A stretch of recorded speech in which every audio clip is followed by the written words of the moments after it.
Islamic invaders अपने साथ बिरयानी लेके आए थे कि नहीं आए थे, इसके बारे में मैं आपको किसी और दिन बताऊंगा। आज मैं आपको बताऊंगा इस्लामिक इन्वेडर्स अपने साथ जो एक परंपरा लेके आए थे। वो क्या थी परंपरा, वो क्या थी प्रथा?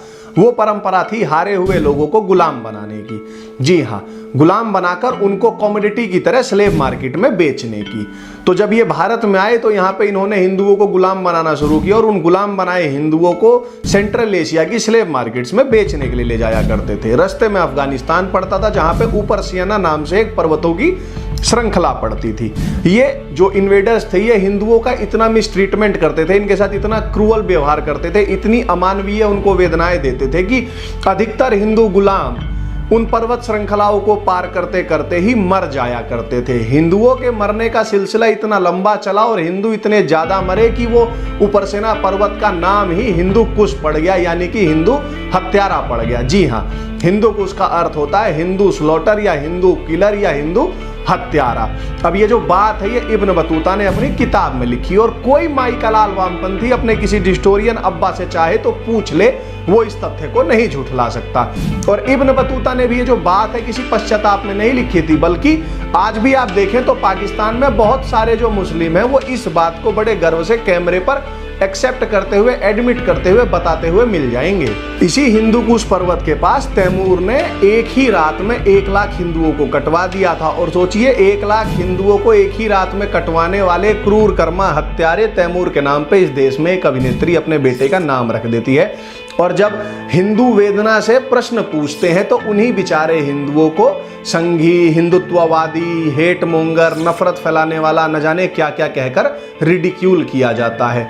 यही नहीं, स्वतंत्र भारत के इतिहास के one of the most prominent eminent historian, मतलब जो सही मायने में जिनको एमिनेंट कह सकते हैं, प्रोफेसर के.एस. लाल अपनी किताब में लिखते हैं कि महमूद गजनी के आक्रमण 1000 AD से लेकर पानीपत के युद्ध से 1 वर्ष पूर्व यानी 1525 तक में भारत के अंदर जो हिंदू आबादी है वो 80 मिलियन घट गई। यानी इन 525 सालों में 8 करोड़ हिंदू मर गए, खत्म हो गए। अगर मैं आपको एवरेज बताऊं तो हर साल 1,52,381 के करीब हिंदू हर साल मरे हैं और यह सिलसिला 525 सालों तक चला है। अगर मैं इसे और सिंप्लीफाइड करूं ना तो पर डे 417 हिंदू मरे हैं। और कितने दिनों तक? तो 1,91,625 दिन तक 417 हिंदू पर डे मरे हैं। आप कल्पना कर सकते हैं। और इसके बाद मुगलों के टाइम पे भी लगभग 20 मिलियन यानी 2 करोड़ हिंदू मरे हैं। टोटल हो जाता है 10 करोड़ हिंदू। तो इन मतलब जो इन्वेडर्स थे, इस्लामिक इन्वेडर्स, इन्हीं के कालखंड में समाप्त हो गए। आप बताइए ये तथ्य, ये फैक्ट, ये आंकड़ा हमारी कौन सी स्कूल की किताबों में पढ़ाया? हमें कब कॉलेज की किताबों में ये सच जानने को मिला? अब वहीं दूसरी तरफ देखिए, सोशलिस्ट हिटलर ने जर्मनी में यहूदियों को मारा था, उनका नरसंहार किया था। पूरी दुनिया इसे ज्यूज जेनोसाइड नाम से याद रखती है। आप देखिए पूरे वेस्ट ने, पूरी दुनिया ने इसको कैसे याद रख रखा है, सहेज के रख रखा है। जेनोसाइड मेमोरियल बने, फिल्में बनी, किताबें लिखी गई, लेख लिखे गए, रिसर्च पेपर छपे। इनफैक्ट इस जेनोसाइड को नकारना ही एक क्रिमिनल ऑफेंस हो गया। और वहां की जो फिल्में बनी उसमें हिटलर को बड़ा प्रेमी, परिस्थितियों द्वारा मजबूर, ऐसा गुड नहीं दिखाया जाता। ना ही आपको वहां पे कोई ऐसा भी मिलेगा जो हिटलर की ऐसा मिलिट्री स्ट्रेटेजिस्ट बड़ी बड़ाई करता हुआ मिले। परंतु भारत में आप किसी भी इन्वेडर का नाम तो बोलिए साहब, मैं आपको दिल्ली में ही उसके नाम पे सड़क दिखा दूंगा। और इसी देश में उनके मकबरों को हमने राष्ट्रीय धरोहर बना के रख रखा है। पूरी दुनिया में, पूरी मानवता के इतिहास में, मतलब कलेक्टिव शेम को इतने अच्छे से प्रिजर्व करके रखने का जो मेडल है ना यार, एक वो अगर कुछ ओलंपिक में ऐसा खेल है तो वो हम हिंदुओं को भी मिल ही जाना चाहिए। विल डुरंट नाम के एक इतिहासकार हुए, उन्होंने अपनी किताब में लिखा कि the Mohammedan conquest of India is probably the bloodiest story in history. यानी देखा जाए तो, अगर कहा जाए तो जो ये इस्लामिक इन्वेडर्स ने भारत में किया उसको, मतलब होता है ना, वो एक्सप्रेस करने के लिए, उसको बताने के लिए कोई शायद किसी भी डिक्शनरी में ऑक्सफर्ड की हो या हार्वर्ड की हो या जहाँ की भी हो, मरियम वेबस्टर की हो, कोई शब्द ही नहीं बनाया। परंतु आप बताइए इसके बारे में, क्या आप जानते थे?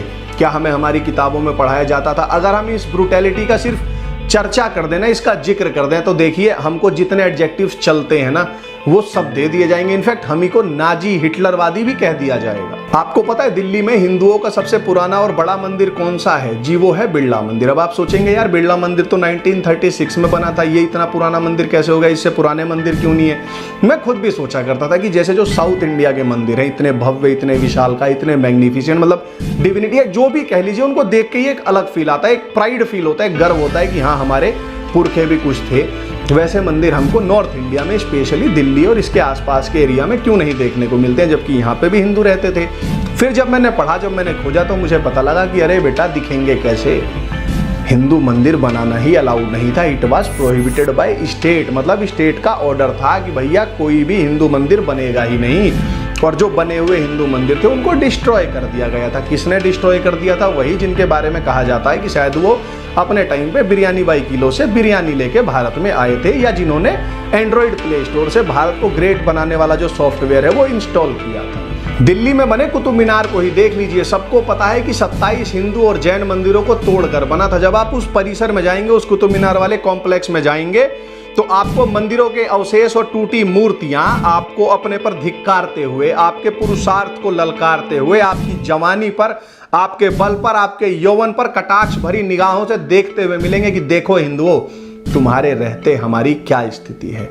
सोमनाथ, काशी विश्वनाथ, राम जन्मभूमि, कृष्ण जन्मभूमि, मार्तंड सूर्य मंदिर, मोढेरा सूर्य मंदिर, भोजशाला, हम्पी के मंदिर, रुद्र महालय, मीनाक्षी मंदिर, ऐसे हजारों मंदिरों की लिस्ट है जिनको ना मैं आपको दिन भर वीडियो में गिनवा सकता हूं, बता सकता हूं। और जिनको डिस्ट्रॉय किया था उन्हीं लोगों ने, जिनको भारत में बताया जाता है कि ये आर्ट एंड कल्चर लेके आए थे, ये उसके पैटर्न थे। क्या आप जानते हैं मेरे पूर्वजों को, आपके पूर्वजों को एक टैक्स भरना पड़ता था, उन्होंने भरा है, उस टैक्स का नाम था जजिया। अब ये जजिया टैक्स क्यों भरा जाता था? क्योंकि बाय डेफिनेशन, बाय लॉ, एक जो थियोक्रेटिक स्टेट था इस्लामिक, उसके अंदर जो काफिर थे, उनके बच्चे, उनकी पत्नी जो थी, वो सब स्टेट की प्रॉपर्टी होती थी। उनको जब मर्जी एट द मतलब whims and fancies of that जो बादशाह हुआ करता था, उनको रौंदा जा सकता था, प्लंडर किया जा सकता था, उनकी इज्जत लूटी जा सकती थी, मतलब उनको जैसे मतलब वर्स देन एनिमल ट्रीट किया जा सकता। तो इन सब से बचने के लिए हमारे पुरखों ने जजिया नाम का एक कर भरा है। आप जानते हैं उस जजिया कर को कैसे वसूला जाता था? जजिया कर वसूलने वाला देने वाले को कॉलर से पकड़ के झकझोरता था, ऐसे झकझोरता था, और परमिशन भी नहीं थी जिसको झकझोरा जा रहा था कि वो अपनी आंख भी ऊपर उठा ले, या उसको ना मतलब कोई रजिस्ट कर दे या कुछ बोल दे। अब आप सोचेंगे ये मुझे कैसे पता है, तो मेरी नहीं मानोगे, पर आप काजी मुगुसुद्दीन हो या मुल्ला अहमद, शेख अहमद सिरहंदी हो या शाह वली उल्ला, ये सब मानते थे कि जो जजिया का जो प्राइमरी गोल था वो था काफिरों को ह्यूमिलिएट करना। और बहुत सारे हिंदू जो हैं इस ह्यूमिलेशन को नहीं सह पाए और वो मनुष्य से मुसलमान हो गए। यही नहीं, जिम्मियों के लिए 10-11 शर्तें भी हुआ करती थी जो सेकंड क्लास सिटीजन बन के रहने के लिए मैंडेटरी थी। उनमें से ना कभी मौका लगे तो खोज के पढ़ लीजिएगा कि वो क्या क्या थी। एक मैं बता देता हूँ, जो हिंदू थे ना, जो जिम्मी थे, वो इस्लामिक रूल के दौरान अपने किसी के मरने पे जोर से रो भी नहीं सकते थे। मैं कई बार सोचता था कि यार हम जो हैं, मतलब हमारा जो हिंदू हैं, हम दिन को बड़ा महत्व देते हैं। ब्रह्म मुहूर्त में मैंने उठने के लिए बहुत लात खाई है पिताजी से। तो मैं ये सोचता था कि यार जब हम इतना सिग्निफिकेंस सुबह प्रातः की बेला ये सब पे देते हैं, तो हमारे यहाँ शादियाँ जो हैं वो नॉर्थ इंडिया में खास तौर पे, ये रात को पंडित जी 2-3 बजे मंत्र पढ़ रहे हैं, उस टाइम पर आधे लोग सो जाते हैं, आधे लोग खाना खा के पनीर चले जाते हैं, ये रात को क्यों होती है? फिर मैंने कोनराड एल्स की किताब में पढ़ा कि भैया जो ये इस्लामिक इन्वेडर्स थे, जो ये मुस्लिम आक्रांता थे, ये हिंदुओं की बेटियों को उठा के अपने जो हरमों में ले जाते थे। अपनी बेटी को हरम में जाने से बचाने के लिए बापों ने अपनी बेटियों की शादी रात के अंधेरे में चुपचाप करनी शुरू की। इस बात को क्या हम जानते थे? पर जो ये लेफ्टो इस्लामी माफिया है, इसको इस प्रिविलेज की आदत हो गई थी। इन्हें आदत हो गई थी कि हिंदुओं को जैसे मर्जी वैसे हम लतियाएंगे, जैसे मर्जी वैसे ट्रीट करेंगे, और ये हिंदू खबरदार जो कुछ भी बोल गए।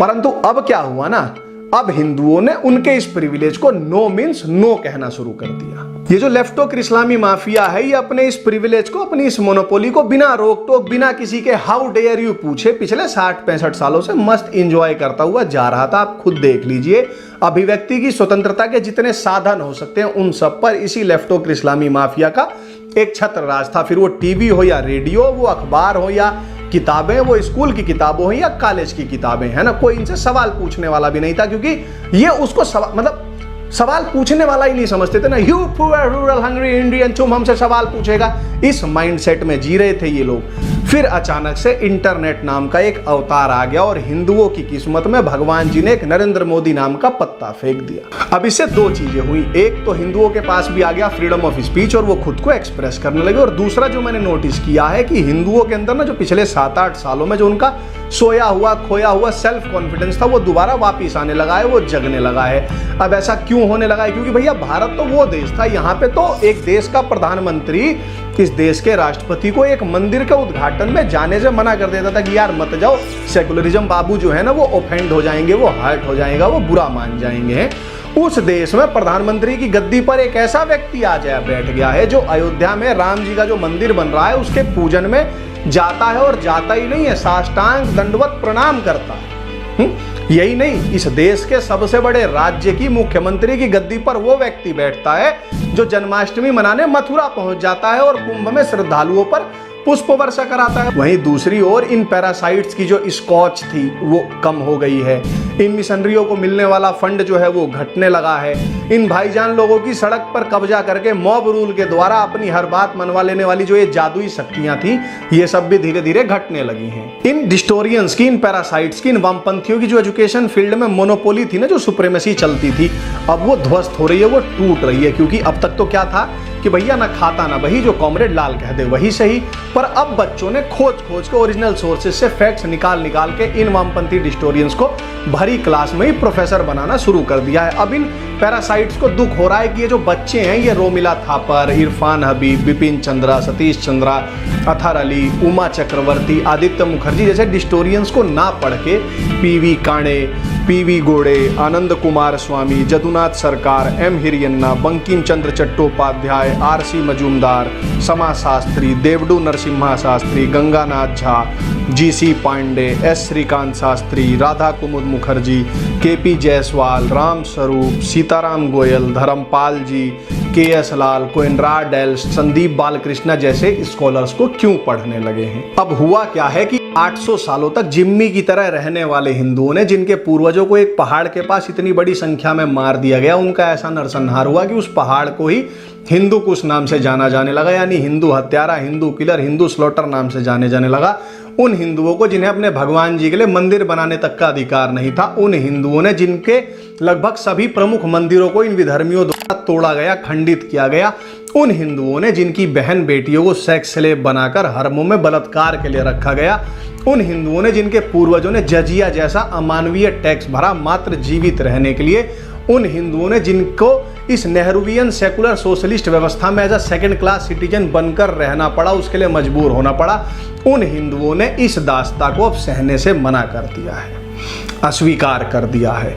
हिंदुओं के इस स्वतंत्रता संघर्ष को और खुद को as a human being treat करे जाने की जो लड़ाई है, जो आवाज है, जो मांग है, उसको इन लेफ्टो इस्लामी माफिया वालों ने हिंदुत्व शब्द से विलीफाई करना, डिमोनाइज करना शुरू किया है। अब ये सब मैं आपको क्यों बता रहा हूं? क्योंकि अभी 10 से 12 सितंबर को एक कॉन्फ्रेंस आयोजित की गई है जिसका नाम है डिसमेंटलिंग ग्लोबल हिंदुत्व। कायदे से तो इनको इसका नाम जो था वो डिसमेंटलिंग ग्लोबल हिंदुइज्म रख लेना चाहिए था, क्योंकि इनका जो गोल है, जो इनका एम है, जो एजेंडा है, जो इनके दिल की हसरत है, जो तमन्ना है, वो तो यही है ना भाई। इनको दर्द होता है कि एक तरफ जब दुनिया की सारी नॉन अब्राहमिक सिविलाइजेशन जैसे माया सभ्यता, इजिप्ट की सभ्यता, ग्रीस की सभ्यता, बेबीलोन की सभ्यता, ये सब समाप्त हो गई, वहीं जो हिंदू हैं वो बचे हुए हैं, और जो इनसे बर्दाश्त नहीं हो रहा है, इनसे ये सहन नहीं हो रहा है कि 1200 वर्षों के संघर्षों के बाद भी यहाँ पर भारत में मंदिरों में वैदिक ऋचाएं गूंजती हैं। इनसे ये सहन नहीं होता है कि एक हिंदू महिला अपने आंगन में तुलसी जी को जल चढ़ाती है। इनसे ये सहन नहीं होता है कि एक बच्चा गंगा जी को गंगा मैया कह के उनमें डुबकी लगाता है। इनसे ये सहन नहीं होता है कि भैया आज भी इस देश में गंगा आरती होती है। इनसे ये सहन नहीं होता है कि मियाँ लॉर्डों के लाख प्रयत्न के बाद भी, लाख अड़ंगे लगाने के बाद भी भारत में हिंदू अपने जो त्यौहार हैं वो मना ले रहे हैं। इसलिए इसको कैसे खत्म किया जाए, ये बौखलाहट जो है ना उनकी इस कॉन्फ्रेंस के नाम से ही हमको दिखने लगी है। इनसे सहन नहीं हो रहा है कि भाई कैसे हिंदू राम और कृष्ण पर गर्व करते हैं। इनसे हिंदुओं का अनअपोलोजेटिक होना नहीं सहन हो रहा है। इनसे हिंदुओं की ये स्वतंत्रता जो है ना वो देखी नहीं जा रही है, वो बर्दाश्त नहीं हो रही है। ये आयोजन इसलिए भी हो रहा है कि विदेश में रहने वाले एनआरआई हिंदुओं को ये संदेश दिया जा सके, वहाँ की यूनिवर्सिटियों में पढ़ने वाले उनके बच्चों को ये कहा जा सके कि ज़्यादा मत उड़ो, ज़्यादा मत उछलो, जैसे अब तक रहते आए हो ना चुपचाप दब के, वैसे ही रहो गुलामों की तरह। तुम्हारे लिए आज भी हिस्टोरियन का मतलब वेंडी डोनियर, ऑड्रे ट्रस्की और शेल्डन पोलक जैसे ही हिस्टोरियंस होने चाहिए। पर शायद इन लेफ्टो इस्लामी माफिया वालों को पता नहीं है कि अब हिंदुओं ने ये तय कर लिया है। And you will once again be fighting for our freedom. Not from tyranny, oppression or persecution, but from annihilation. We're fighting for our right to live, to exist. One voice, we will not go quietly into the night. We will not vanish without a fight. We're going to live on. We're going to survive. और सभी हिंदुओं से ना मैं बस एक ये बात कहना चाहता हूं कि किसी शायर ने कहा था कि उसूलों पे आँच आए तो टकराना जरूरी है, जिंदा हो तो जिंदा नजर आना जरूरी है। इसलिए ना अत्याचार को कब तक सहोगे? जो अभी तक सह रहे हैं कि भाई उनको हिंदुत्व वाला कह देंगे, उनको हेट मोंगर कह देंगे, उनको कम्युनल कह देंगे, छोड़ो इनको, उतार फेंको इनको और स्वतंत्र होना तो स्वतंत्र की तरह जीना सीखो। और हिंदुत्व को विलिफाई करने वाले, डिमोनाइज करने वाले, गाली देने वाले, उसके खिलाफ ये कॉन्फ्रेंसेस आयोजित कराने वाले, उनमें जाने वाले ये जो भी बुद्धि पिशाच हैं वो मुझे ये बतलाएं कि होकर स्वतंत्र मैंने कब चाहा है कर लूं जग को गुलाम, मैंने तो सदा सिखाया करना अपने मन को गुलाम। गोपाल राम के नाम पर कब मैंने अत्याचार किए, कब दुनिया को हिंदू करने घर घर में नरसंहार किए, कब बतलाएं काबुल में जाकर कितनी मस्जिद तोड़ी, भूभाग नहीं सत सत मानव के हृदय जीतने का निश्चय, हिंदू तन मन हिंदू जीवन रग रग हिंदू मेरा परिचय।